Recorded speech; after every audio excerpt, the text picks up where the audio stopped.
Bismillahirrahmanirrahim. Alhamdulillah wassalatu wassalamu ala Rasulillah wa ala alihi wa sahbihi wa man wala. Para pendengar yang saya muliakan, pada minggu lepas seperti yang Mas sebutkan tadi, kita dah sebut beberapa sifat. Ya. Saya pun sebenarnya tak bercadang untuk menyebut semualah. Jadi saya percaya para pendengar sekalian boleh cari sendirilah sifat-sifat itu. Jadi saya sebut ini sekitar beberapa belas. Jadi saya percaya banyak. Kalau kita lihat di kedai-kedai buku pun banyak buku-buku yang ditulis menjelaskan makna-makna Asmaul Husna itu. Tapi yang penting adalah untuk kita fahami bahawasanya nama-nama Allah ini memiliki kedudukan yang istimewa, kedudukan yang tinggi. Jadi tidak boleh dipermain-mainkan, tidak boleh dipergunakan dengan senang-wenangnya. Itu yang saya ingin tegaskan di sini. Jadi kalau kita lihat kesimpulan yang diberikan oleh para alim ulama tentang Asmaul Husna, saya ingin petik di sini apa yang disebut dalam kitab Tuhfatul Murid tentang asma, tentang nama-nama Allah dan juga sifat-sifat Allah. Kata pengarang, dan jumhur Ahlus Sunnah wal Jamaah telah bersepakat bahawasanya nama Allah, nama-nama Allah dan juga sifat-sifat Allah itu adalah tauqifiyah. Tauqifiyah. Apa makna tauqifiyah? Maknanya nama-nama itu dan juga sifat-sifat itu tidak sabit, tidak sah bagi Allah sesuatu nama atau sesuatu sifat, melainkan apabila terdapat ketentuan daripada syariat, daripada Allah sendiri. Jadi Allah Ta'ala sendiri yang berikan, bukan para alim ulama duduk berbincang, bermesyuarat, kita nak bagi nama apa ni kepada Allah. Apa dia nama-nama yang sesuai bagi Allah, apa dia sifat-sifat yang sesuai bagi Allah. Jadi itu bukan yang berlaku. Apa yang berlaku adalah bahawasanya nama-nama Allah dan juga sifat-sifat Allah itu adalah tauqifiyah. Itu makna tauqifiyah. Jadi hasilnya daripada kenyataan tadi, bahawasanya ulama Islam telah bersepakat bahawa harus untuk kita menggunakan sesuatu nama ataupun sesuatu sifat bagi Allah Subhanahu wa Ta'ala apabila terdapat keizinan daripada syarak. Terdapat keizinan daripada syarak, maknanya daripada Quran, daripada sunnah yang sahih, daripada ijma'. Barulah kita boleh gunakan suatu nama atau suatu sifat itu kepada Allah.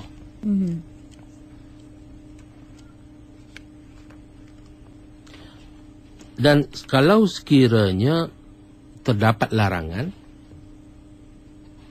menggunakan sesuatu nama, maka haram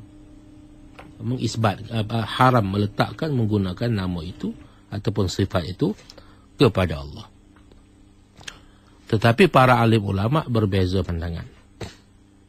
Sekiranya tiada sebarang ketentuan, sama ada dalam bentuk keizinan ataupun larangan. Jadi kalau tak tahu,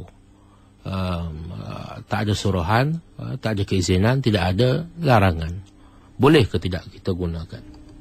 Jadi pandangan yang diterima, wal mukhtar, pandangan yang diterima adalah bahawa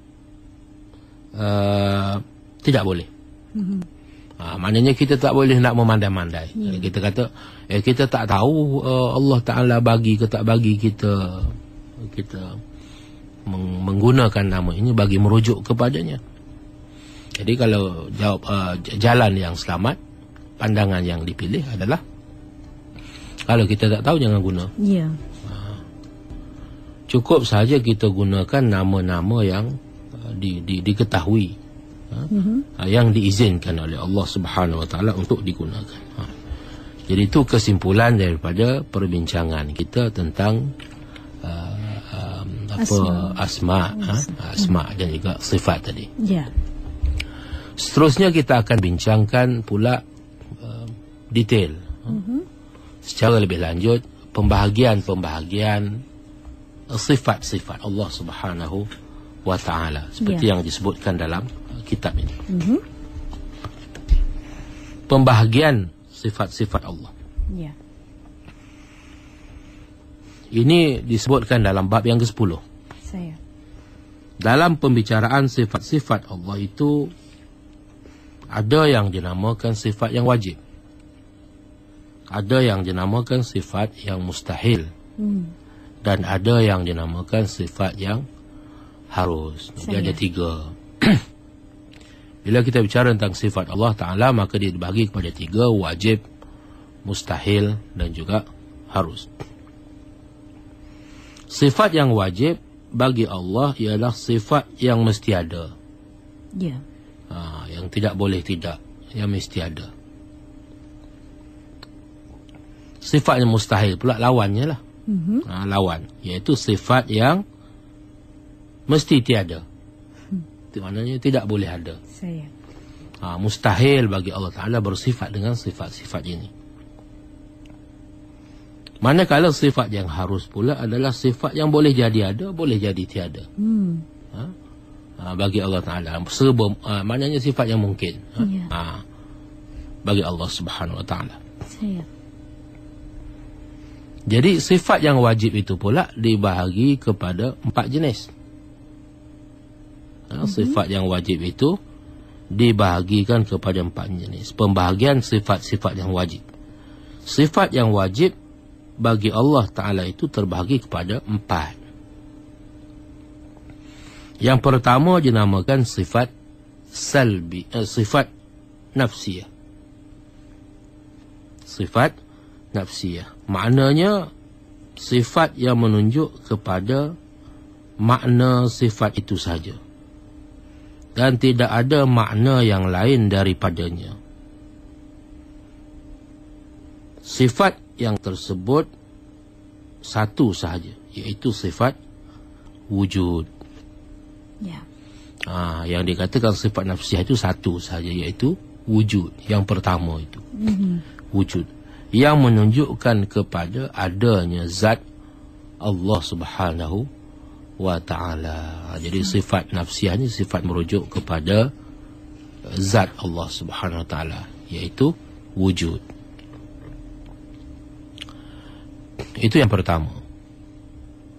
Yang kedua dinamakan sifat salbiyah. Sifat salbiyah ni maknanya sifat negatif. Sifat negatif. Negatif macam mana? Iaitu sifat yang makna madlulnya menafi dan menidakkan perkara yang tidak layak bagi Allah. Jadi dalam sifat itu terkandung penafian terhadap apa yang tidak layak, apa yang tidak patut, apa yang tidak benar tentang Allah Subhanahu Wa Ta'ala. Iaitu ada 5 sifat selepas daripada wujud. Kalau kita ingat susunan sifat-sifat itu, selepas pada sifat wujud ada 5 sifat lagi. Jadi kelima-lima sifat ini menafikan apa yang tidak layak bagi Allah Subhanahu Wa Ta'ala. Oleh kerana dia menafikan, maka dia dinamakan sifat salbiyah. Sifat yang menafikan apa yang tidak layak bagi Allah Subhanahu Wa Ta'ala. Sebab dinamakan salbiyah kerana fungsi sifat itu adalah untuk menafi keadaan yang tidak layak bagi Allah Subhanahu wa ta'ala. Yang ni kita akan sebut kemudian lah. Tapi secara sepintas lalunya, selepas pada wujud itu, qidam, baqa, mukhalafatuhu lil hawadith, qiyamuhu binafsih, dan juga wahdaniyah. Itu 5 sifat itu dinamakan sifat salbiyah. Yang ketiga, kategori yang ketiga, apa yang dinamakan sifat ma'ani, iaitu sifat yang menunjukkan ada suatu makna yang berdiri pada zat. Ini namanya sifat ma'ani, ada suatu makna yang berdiri pada zat Allah Subhanahu wa ta'ala, iaitu ada 7 sifat daripada sifat qudrat sehinggalah kepada sifat kalam. 7. Salbiah tadi ada 5. Yang ni sifat ma'ani ni ada 7.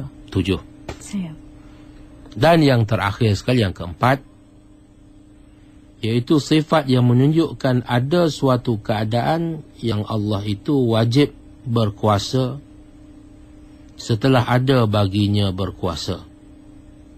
Sifat ini merupakan hal bagi sifat Allah itu, hal keadaan bagi sifat Allah itu, iaitu 7 sifat ma'ani yang dahulu yang kita sebut tadi. Sifat ma'ani yang 7 itu kerana dipandang dari segi halnya, seperti kaunuhu qadiran sehingga kaunuhu mutakalliman. Jadi yang ni, sifat-sifat ini semuanya bermula dengan kaunuhu. Jadi insya-Allah benda ni akan jadi lebih jelas apabila kita huraikan satu persatu nanti. Bila kita huraikan satu persatu. Yang ini kita sebut saja dahulu secara sepintas lalu. Jadi bila kita mengaji sifat 20, dia tak boleh lari daripada 4 bahagian. Yang pertama yang namakan sifat nafsiyah 1. 5 yang berikut itu dinamakan sifat salbiyah.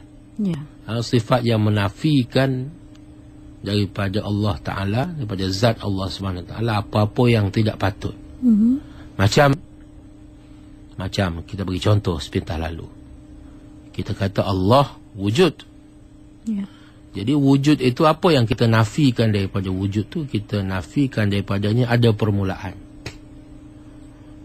Sifat yang menafikan adanya permulaan itulah qidam. Jadi itu sifat qidam. Oleh kerana sifat qidamnya menafikan adanya permulaan bagi Allah Subhanahu wa ta'ala, maka dia dinamakan sifat salbiyah. Kemudian sifat yang berikutnya itu menafikan ada kesudahan. Ada kesudahan bagi wujud Allah Ta'ala itu. Ada penamat. Jadi itu namanya sifat baqa. Jadi baqa itu maknanya menafikan adanya penamat. Wujud dia itu wujud yang berterusan, yang tidak ada permulaan, tidak ada kesudahan. Maka ada sifat baqa. Maka sifat baqa itu dikategorikan, dinamakan sebagai sifat salbiyah. Fahamlah? Maknanya dia menafikan daripada zat Allah Ta'ala kesudahan. Penamat. Kemudian dia menafikan daripada zat Allah Ta'ala itu daripada persamaan. Persamaan. Mana wujud qidam baqa mukhalafatuhu lil hawadith. Jadi dia menafikan persamaan daripada makhluknya. Oleh kerana dia menafikan daripada Allah Ta'ala, daripada zat Allah Ta'ala itu, sifat ini menafikan persamaan dengan makhluk Allah Subhanahu wa ta'ala, makhluk, maka dia dinamakan sifat salbiyah. Kemudian menafikan pula sifat yang menafikan kebergantungan Allah Ta'ala kepada yang lain. Kerana dia itu berdiri dengan sendiri, qiyamuhu binafsih. Ini sifat yang keempat dalam kategori sifat salbiyah. kemudian menafikan berbilang-bilang. Wujud itu menafikan berbilang-bilang. Ya. Maka sifat wahdaniyah. Sebab itulah dinamakan sifatnya sifat salbiyah. Secara sepintas lalu. Jadi sekarang ni kita nak bicarakan pula apa yang dimaksudkan dengan sifat nafsiyah itu secara lebih lanjut. Bila dia kata wujud itu, apa dia? Artinya Allah Ta'ala itu wajib ada. Ini dalam kategori sifat-sifat yang wajib bagi Allah Subhanahu Wa Ta'ala. Dia ada 20 sifat yang wajib. Jadi yang pertama itu adalah wujud.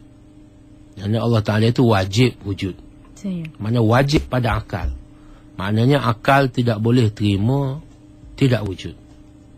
Maknanya akal mengatakan mustahil wujud. Mustahil tidak wujud. Mustahil tiada. Artinya Allah wajib ada dan adanya itu tidak dengan suatu sebab. Kita pun ada. Kita pun wujud. Kalau kita kata macam ni, jadi apa beza antara wujud kita dengan wujud Allah?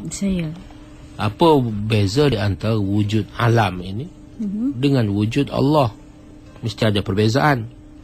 Bezanya, wujud yang selain daripada Allah Ta'ala itu adalah dengan ada sebab. Disebabkan oleh sesuatu yang lain. Wujud yang bersebab. Sedangkan wujud Allah Ta'ala itu wujud yang tidak bersebab. Sesungguhnya wujud Allah itu adalah suatu kebenaran yang tidak dapat diragu-ragukan lagi, kerana segala apa yang ada di dalam alam ini semuanya menjadi bukti di atas kewujudan Allah. Jadi segala yang wujud selain daripada Allah Ta'ala itu bergantung kepada wujud Allah. Bergantung kepada wujud Allah dan menjadi bukti kepada wujud Allah Subhanahu Wa Ta'ala. Perkara yang terdapat di alam sebelah atas seperti matahari, bulan, bintang, planet dan lain-lainnya, dan perkara yang terdapat di alam sebelah bawah seperti bumi, gunung ganang, tumbuh-tumbuhan, binatang dan sebagainya, adalah menjadi tanda adanya Allah yang menciptakannya. Sebab itu ini semua dinamakan ayat. Ayat tu maknanya tanda. Inna fi khalqis samawati wal ard wa ikhtilafil laili wan nahar la ayatil liulil albab. Sesungguhnya kalau kita lihat daripada kejadian langit dan bumi, malam dan siang, ini semua adalah merupakan tanda-tanda, merupakan bukti kepada wujudnya yang menjadikan semua itu. Takkanlah semua benda ini, semua kejadian ini boleh wujud begitu saja. Wujud dengan sendiri.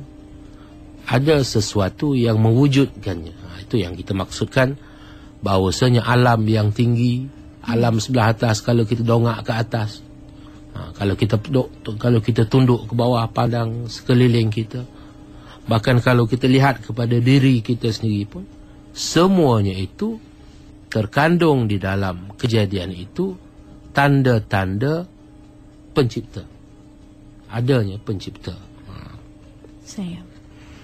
Kerana tidak mungkin sekali-kali ada suatu kejadian tanpa ada penciptanya, penjadinya, itu pencipta lah, saya ingat lebih tepat, tanpa ada penciptanya. Tetapi hakikat wujud Allah Ta'ala itu tidak dapat dilihat dengan mata kepala kita.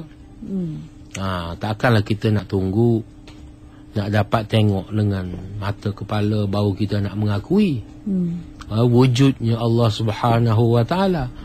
Yang jadi masalah dengan golongan-golongan yang menafikan pencipta ni Kerana dia nak tengok dengan mata kepala. Ya. Maknanya kita dah maju dalam bidang sains dan teknologi. Kita dah pergi ke angkasa lepas. Kita dah cipta teropong yang mempunyai kuasa yang begitu hebat. Tapi kita tak pernah dapat tengok pun Allah Subhanahu Wa Taala. Inilah yang disebut oleh kaum Bani Israel kepada Nabi Musa, tak silap saya dalam Al-Quran. Wa qalu, mereka berkata kepada Nabi Musa, lan nu'mina laka hatta narallaha jahra. Tidak akan sekali-kali kami beriman kepadamu sehingga kami dapat tengok Allah itu terang-terang. Maknanya kita dapat tengok Allah itu dengan mata kepala. Yang itu yang dia minta daripada Nabi. Tidak cukup dengan dia melihat kejadian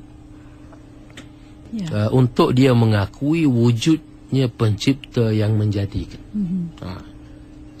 Firman Allah Subhanahu Wa Taala dalam surah Al-An'am, la tudrikuhul absar wa huwa yudrikul absar. Ayat ini kita pernah baca. Zat Allah itu tidak boleh dicapai oleh penglihatan, oleh penglihatan manusia. Sedangkan Allah boleh mencapai segala penglihatan. Sebaliknya. Jadi kita jangan meletakkan Allah Ta'ala, kerana Allah Ta'ala itu dia bukan sama dengan benda-benda. Kalau dia tu boleh dilihat, maka dia tu sama dengan benda-benda. Sedangkan kita sebutkan tadi bahawa Allah Ta'ala itu dia tidak sama dengan benda-benda yang diciptakan. Jadi kalau dia pun boleh ditengok, dia pun macam benda, macam barang juga.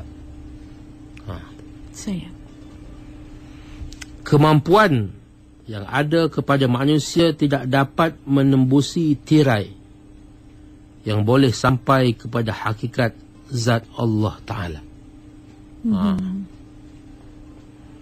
Sebuah syair Arab ada menyebut, al-ajzu an darkil idraki idraku wal bahthu an sirri dzati isyraku.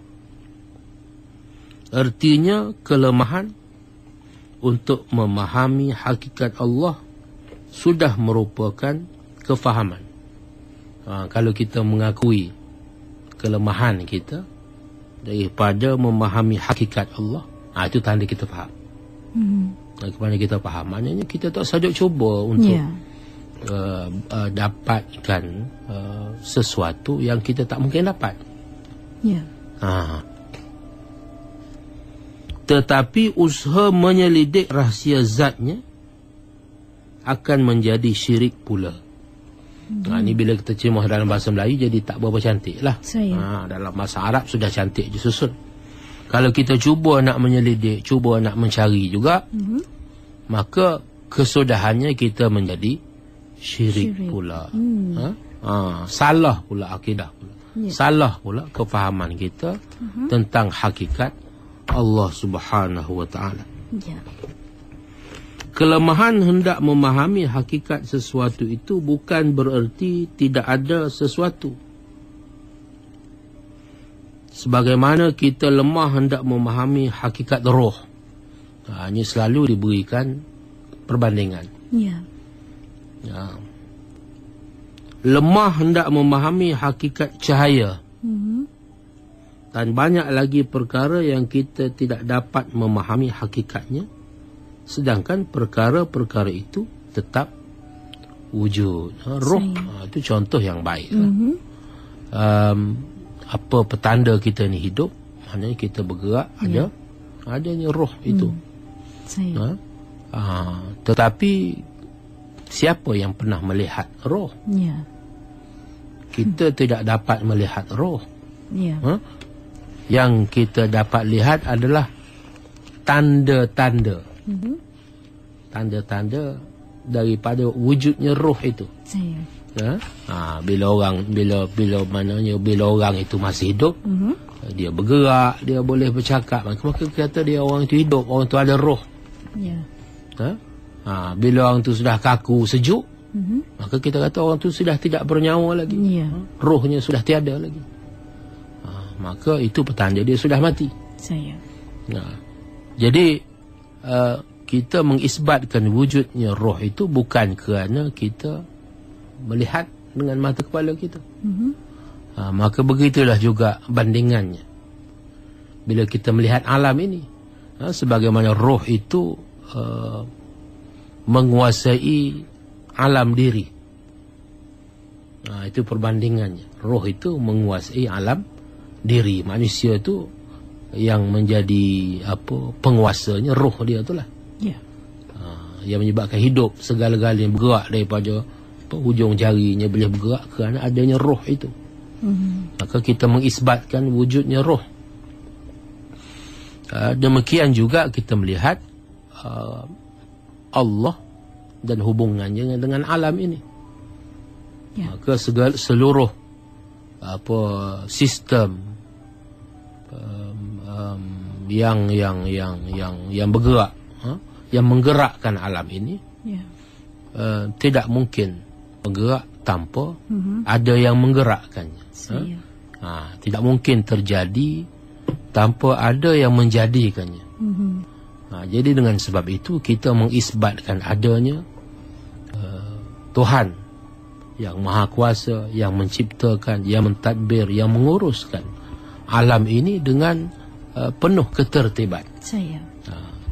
Tetapi kita tidak akan meminta supaya sebagai bukti wujudnya itu apabila kita dapat melihat dia. Yang itu kita tak akan minta.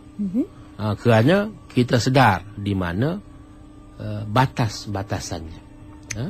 Yang itu di luar daripada kemampuan kita untuk mengetahuinya. Kita hanya diberikan keupayaan untuk mengetahui setakat itu.